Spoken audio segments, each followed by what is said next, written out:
I've seen things you people wouldn't believe. Attack ships on fire off the shoulder of Orion. I watched sea beams glitter in the dark near the Tannhauser Gate.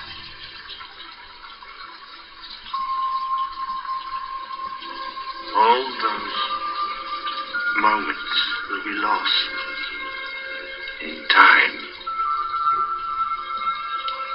like tears in rain.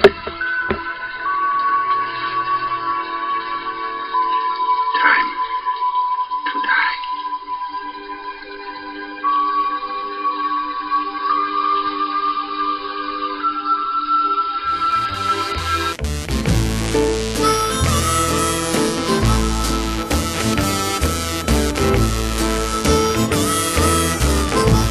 Well, you call me your baby when you're holding my hand. Alright guys, welcome to part 6 of a 6-part YouTube comic book community event. 5 other YouTubers have already done the first 5 chapters of the classic Kraven story that just happened to take place in the Spider-Man books, Kraven's Last Hunt, and it has now fallen on to me to do the last part. Okay, the conclusion, part 6, Ascending. Alright. Now, I purposely just made sure I read the last chapter. I didn't go back and read the other ones, and I've watched a few of the other spectacular, and how's that for a pun, spectacular reviews of the other people that just, you need to go watch every one of them. They are all great. So, Peter Parker, The Spectacular Spider-Man, issue 132. Okay, J.M. DeMantis. Many ways to probably say his name, only one is correct. And it's probably not mine. And Mike Zeck. Okay, this is fantastic stuff. Alright, so basically, to set it up without going trading where we've been already, basically we learned that Kraven has found out he's dying. He's accepted the mortality. He's facing his mortality head on. And Peter, already in a state of depression, which I believe is probably over the death of Ned Leeds, you know, is sort of having this whole sort of a fear of death. He doesn't want to bring pain or anything. Maybe it's an appreciation of life, but there's things going on in Peter's head where he's thinking about mortality, to where when he sees a spider climbing a wall, he can't kill it. He just turns out the light. Goes into the darkness. That was chapter 1. We go all the way down to this, and the themes that I saw in the book: mortality, fear, light, dark, strength, weakness, have all come into this last battle that he's going to have with Vermin. Peter was buried alive for 2 weeks. Okay, he woke up and crawled out. You know, woke up in a coffin in the darkness. Right, had to come up, break out, and climb up into the through the dirt in the mud. You know, just, you know, that's horrible to be buried alive. I mean, there's just not words. And in this time, Kraven had taken his place and went after Vermin, the one foe that Spider-Man never really defeated. He had to have Captain America's help, and Kraven brutally beat the ever-living hell out of him. This was the 80s. Okay, the light and darkness themes I find very interesting, because in the 80s, with the Dark Knight Returns and the Watchmen books in the 80s, all took that kind of turn where they, you know, kind of told gritty stories, if you will. So this is Spider-Man's ultimate 80s story in a way. Just a sign of the times, but oh my God, it was genius. It needed to be. Without those books, we probably never would have got the editors to have open-mindedness to have this book made. Now, Spider-Man is going after Vermin. Kraven has let him go, and Kraven is a cannibal, and he lives in the darkness of the sewers. And we open up with Peter crawling through a sewer drain, a tunnel, and he's flashing back to waking up in his coffin. And I love the storytelling that Mike Zeck has done here, because what has happened is that, you know, as Peter comes closer to us, even though we're able to see him better, It looks like the tunnel he's crawling through is getting smaller and smaller. And Peter now has like this claustrophobia and this fear of being buried alive. And now this out and out, he's had his mortality right in his face, and now he's got to come to grips that when you're young, this is perfect for Peter because Peter was a teenager when he started out being Spider-Man, and we've grown with him up to this point. And when you're in your young 20s as a man, you're vulnerable. You don't think about it. And as you get older, you start realizing you're not going to live forever and there's mortality. So we're in a passage of life with him. And actually, if you'd probably read Spider-Man in the 60s and had grown with him over the years, you're probably hitting right at that age, that your mortality is coming up. So all of a sudden, I love what Mike Zeck has done here, right?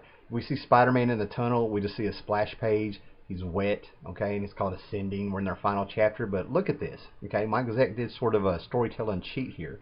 He's exaggerated Spider-Man's arms and chest and everything, and look at that tunnel, right? We are down in the bowels of darkness. This is a very claustrophobic feeling of being trapped, especially for a man who's just come out of a psychological battle. He's psychologically broke. His spirit is broke. But this is Peter, and it's all about Peter getting his spirit. And we don't have any jokes. We just have Spider-Man freaking out, saying he doesn't want to be here, over and over and over, and he's reliving being buried alive. Now, in the other chapters throughout it, man, it sort of had a storm coming through, going on. It seems like almost every issue, if I remember right, it's raining. And we had a repetitiveness of the storm building and Kraven's ascension himself with the thunder and the lightning. Okay, so the sound of the thunder is real repetitive. Now that Kraven has died and accepted his mortality, if you will, we're replaced with a servant of Kraven throughout this digging a grave. And we replaced the thunder with Shuck, and the rain is still going on, but the storm is dying down. Okay? Alright? So Spider-Man comes out into this, alright? And he's down in the sewer. He's come up to the pipe, man, and he's just like, thank God I'm out of that, but he's still down here in the darkness. So what is the sewer? What is the sewer that he's in? Okay? It's a very simplistic story. This could be just a man, a hero fighting a bad guy, and he's going to win, and he's going to come out on top. But that sewer represents the darkness in Peter's mind. Or is it the darkness in Vermin's mind where he's at home? Or is they're now both in the darkness that Kraven has made, and this is what's remaining of Kraven's mind that they're tunneling through and digging through, right?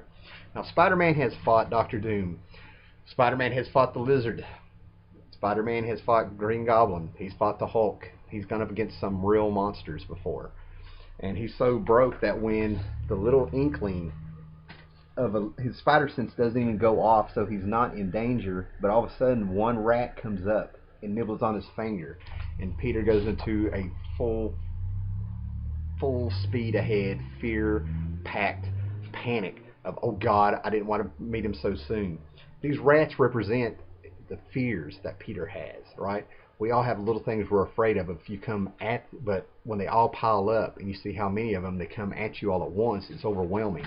So all of a sudden, all these rats being controlled by vermin have found Spider-Man, and they're coming after him. I mean, even Spider-Man's costume works well in this because it shows you, the dark place Peter is in.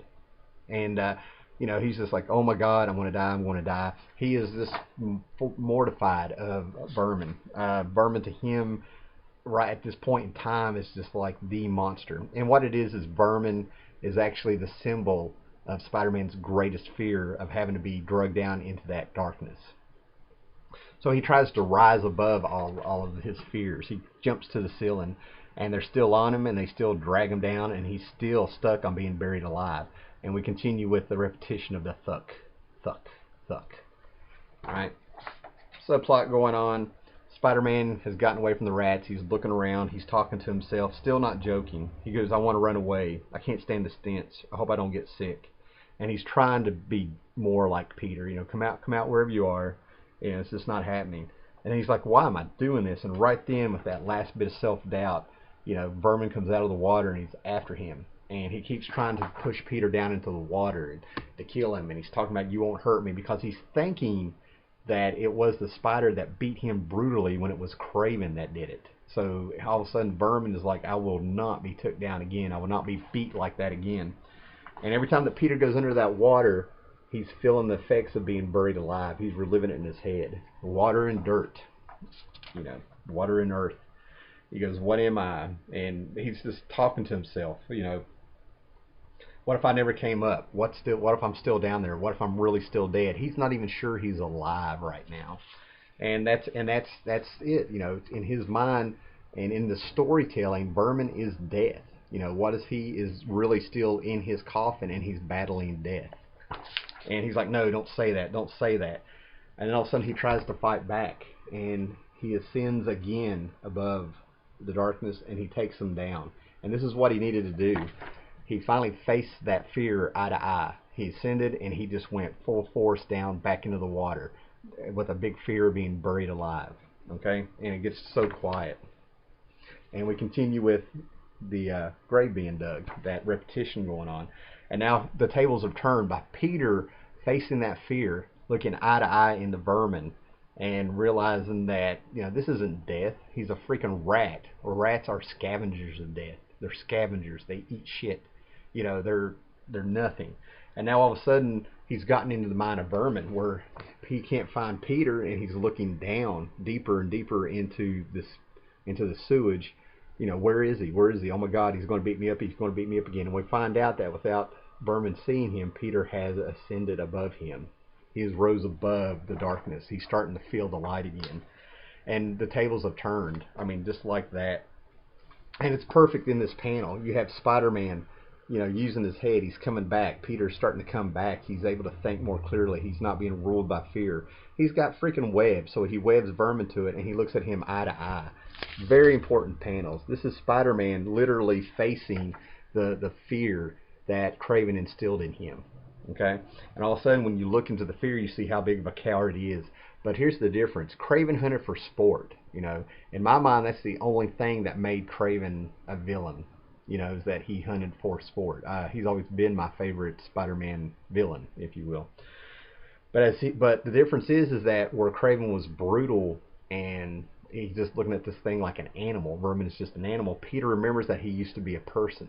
Okay, he knows now what it feels like to probably have been trapped in the darkness and having somebody work on him.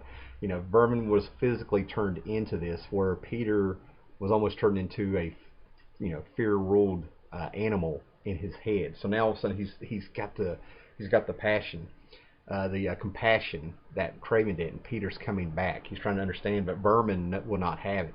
Peter wants to bring him back up to the light with him, and Vermin loves the darkness. And now the storm is going away. The sun's starting to rise as Peter comes back to us, but they're still digging the grave without the storm. Just beautifully crafted, man. And so to defeat Vermin, he gets Vermin to chase him through the sewers, and he goes up and above. And when we come out, the storm is over. Kraven is in the light, or Vermin is in the light, and now he is afraid of the light as much as Parker was afraid of the dark. He wants to help him, but there's no taking him back. And this is and Peter is fully aware that this is what Kraven could have done to him if he had not faced his fears, and if he just wasn't Peter Parker, and if he didn't have that compassion, that light inside of him to not make him go that far as Vermin did. And, as the story concludes and he gets Mary Jane, we of course have our happy ending for Peter, and he's not aware of how the police know so much. That's in other chapters, if you will, about how he's not the one that almost, has been running around for 2 weeks beating people brutally. And, he comes back to Mary Jane, and then we see that actually the grave was not for Peter, it was not for Vermin, as we probably know. It was for Kraven. And our story ends with Kraven in the darkness, underground, under the earth. Alright?